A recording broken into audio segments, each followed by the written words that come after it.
Assalamualaikum warahmatullahi wabarakatuh. Teman-teman, selamat datang di video kedua dari terjemah kajian Yang Mulia Syekh Dr. Aziz Al-Qubaiti Idrisi Hasani mengenai hakikat dzikir. Nah, di sini video yang kedua ini Syekh lebih menekankan kepada perjalanan hidup.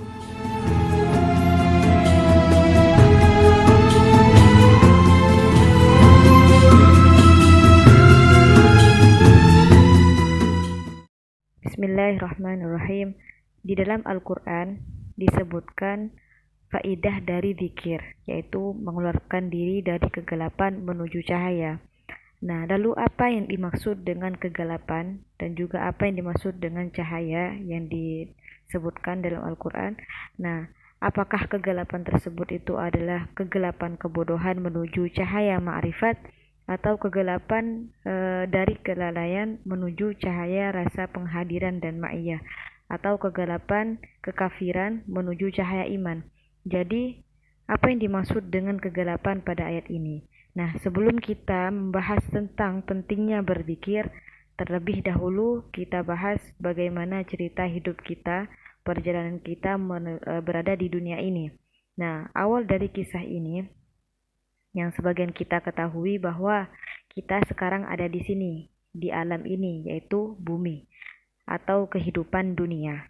Nah, kemudian saya juga melanjutkan dalam kajiannya, kemudian kita tahu setelah kehidupan dunia akan datang kematian, dan itu benar dan pasti. Nah, setelah kematian kita akan berpindah ke alam barzah, dan barzah ini atau kuburan, baik kuburan kita berupa taman dari seperti taman-taman surga atau layak seperti jurang api neraka. Nah, sebagaimana sabda Rasulullah SAW menjelaskan tentang keadaan alam barzakh ini. Nah, kemudian kita akan menetap di sana. Nah, kita akan menetap di alam barzakh sampai hari kiamat.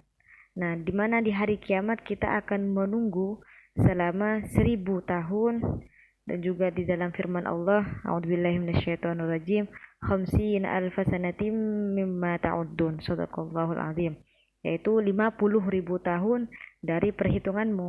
Nah, kemudian setelah hari kiamat ditiuplah sangkakala, kemudian menuju alam hisab, yaumul hisab atau alam hisab, diperhitungkannya amal-amal. Nah, kemudian setelah kita dihisab, maka kita akan dihitung atau ditimbang amal perbuatan kita, baik itu besar atau kecilnya amal tersebut. Nah, kemudian kita akan melewati sirat. Nah, sirat ini berupa jembatan. Nah, jika kita selamat, maka kita akan sampai di surga dan kita akan hidup di dalamnya selama-lamanya sampai masa yang Allah kehendaki. Jika kita tidak selamat, maka kita terjerumus ke dalam api neraka sampai masa yang Allah kehendaki. Nah, kita sudah mengetahui ini, teman-teman. Jadi kita tahu juga sebelum kita berada di dunia, kita berupa ruh.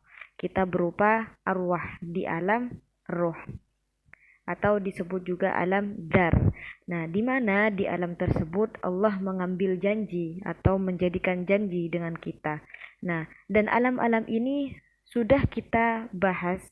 Nah, alam-alam ini sudah Syekh bahas di kajian-kajian Syekh sebelumnya. Sebelum alam ruh ini, di mana di alam ruh itu diciptakannya ruh-ruh kan. Nah, ada alam adam atau alam yang tidak ada seorang pun kecuali Allah Subhanahu wa taala. Kemudian Allah menciptakan alam arwah, alam ruh. Nah, kemudian mengutus kita ke alam dunia. Nah, pertama kali hanya ada Allah Subhanahu wa taala dan tidak ada seorang pun bersamanya. Kemudian Allah Azza wa Jalla menciptakan ruh dan menciptakan arwah, di mana diciptakannya seluruh arwah diciptakan oleh Allah Subhanahu wa taala, baik itu ruh manusia, ruh jin, ruh gunung, kemudian ruh air, dan semua ruh-ruh makhluk, dan sampai benda mati juga diciptakannya ruh, juga hewan, semua diciptakan di alam ruh. فالنفس هي مكون آخر ليست هي الروح.